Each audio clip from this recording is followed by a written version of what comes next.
토트넘이 리그 3연패를 한 후 최강팀 맨시티를 만나게 됩니다. 그것도 원정에서 말이죠. 현재 손흥민 팬들이라면 침울할 수밖에 없겠죠. 거의 대부분의 팬들은 맨시티의 승리를 예상하고 있습니다. 맨시티는 25게임을 치르면서 실점이 14골밖에 되지 않을 정도이고 단 2패밖에 하지 않았습니다. 25경기 중 승리하지 못한 경기가 총 5경기입니다. 맨시티가 이렇게 강하고 또 강하다고 평가받는 이유는 먼저 선수층이 넓지 않지만 보유한 선수들의 축구 수준이 매우 높고 거기다 대부분 수준급 멀티플레이가 가능하다 보니 과르디올라 감독의 전술을 잘 소화해냅니다. 그럼 과르디올라 전술의 핵심이 뭐냐? 바로 점유율 축구라는 거죠. 최대한 많은 볼을 소유하면서 공격을 덜 허용하겠다는 게 지론입니다. 그래서 6년째 맨시티는 점유율 1위 팀입니다. 점유율을 높게 가져가기 위해서는 선수들이 가만히 있을 수 없으니까 패스 플레이가 원활해야 하는데 맨시티는 최다 패스를 하는 팀이고 최다 패스 팀인데 패스 정확도까지 가장 높습니다.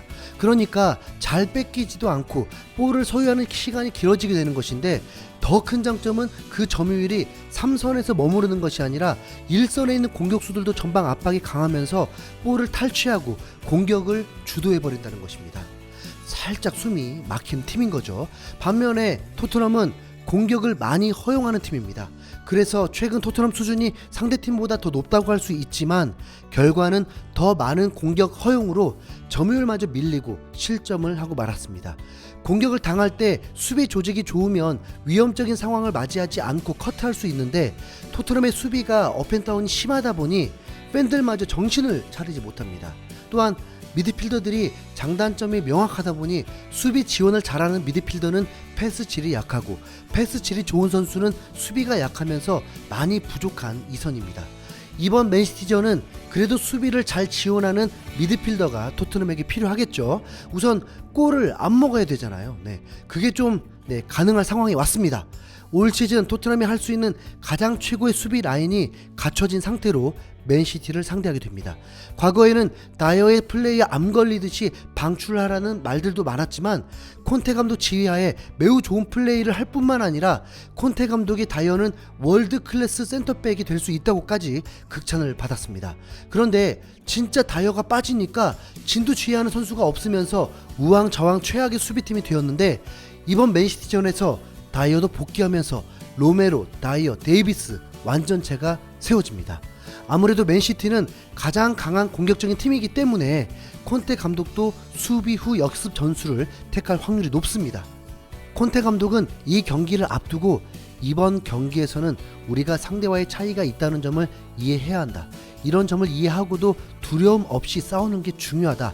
이번 경기를 통해 우리가 발전했다는 걸 보여줘야 한다. 지금 우리는 다음 단계로 넘어가기 위한 과정을 거치는 팀이다. 이런 시점에서 맨시티를 상대하는 건 매우 어려울 것이다. 맨시티는 90분 중 최소 70분에서 75분 정도는 공을 소유하고 있을 것이다. 우리가 그들을 상대로 싸울 수 있다는 사실을 증명해야 한다고 이렇게 밝혔습니다. 콘테 감독의 인터뷰는 맨시티에게 패배할 거라는 부정적인 말 같지만 콘테 감독은 패배한다고 하지 않았습니다. 콘테 감독 성향상 냉정하게 말을 했을 뿐이죠. 오히려 흥미로운 경기가 될 거라는 기대감도 보였습니다. 최근 콘테 감독의 인터뷰가 콘테 감독의 의도와 다른 해석으로 전해지면서 논란이 되었는데 이 인터뷰도 자칫 오해할 수 있을 듯합니다. 상대를 그냥 인정한다는 거죠. 패배한다고 하지 않았습니다. 과르디올라 감독도 토트넘을 빅클럽으로 인정하면서 결코 쉬운 경기가 아니라면서 강한 경계심을 드러냈습니다. 스포르팅과의 16강전에서 5대0 대파를 시키고도 불만을 가지고 있는 상황이니까요. 과르디올라 감독은 토트넘에게 당한 적이 많았습니다. 당시 모든 게임도 맨시티가 이길 거란 예상이었고 실제로 맨시티가 더 강했지만 결과는 토트넘이 승리한 적이 더 많았습니다. 과르디올라 감독은 직접적으로 손흥민까지 언급하면서 우리를 애를 먹인 선수라고 표현했고 한 영국 매체에서는 과르디올라가 한 선수를 두려워한다고 조명했으며 프리미어리그 공식 홈페이지에서는 손흥민의 속공 능력을 집중 조명하면서 토트넘의 선전을 기대하기도 했습니다. 손흥민은 맨시티와 14번의 경기 중 7번이나 승리를 이끌었고 8경기에서 6골을 득점했으니 기대할 만하죠. 과르디올라 감독이 강한 경기심을 보인 이유도 최근 3연패를 했기 때문에 더 이상 패배할 팀이 아닐 것이라고 하면서 더 단단히 준비를 했을 거라고 예상했습니다. 스카이 스포츠에서는 최고의 센터백 라인이 구축되었다고 하면서 나이어가 출전한 8번의 경기에서 패배가 없고 4실점과 5번의 무실점을 기록했다고 전하면서 1대1 무승부를 예상하기로 했습니다. 맨시티는 주중에 원정 경기를 다녀오고 다득점도 했기 때문에 베스트로 경기하기 어려울 것입니다. 토트넘이 아직까진 만족스러운 베스트 11이 갖춰진 적은 없지만 꼭 필요했던 선수들이 출전하는 만큼 토트넘의 선전을 응원해봅니다.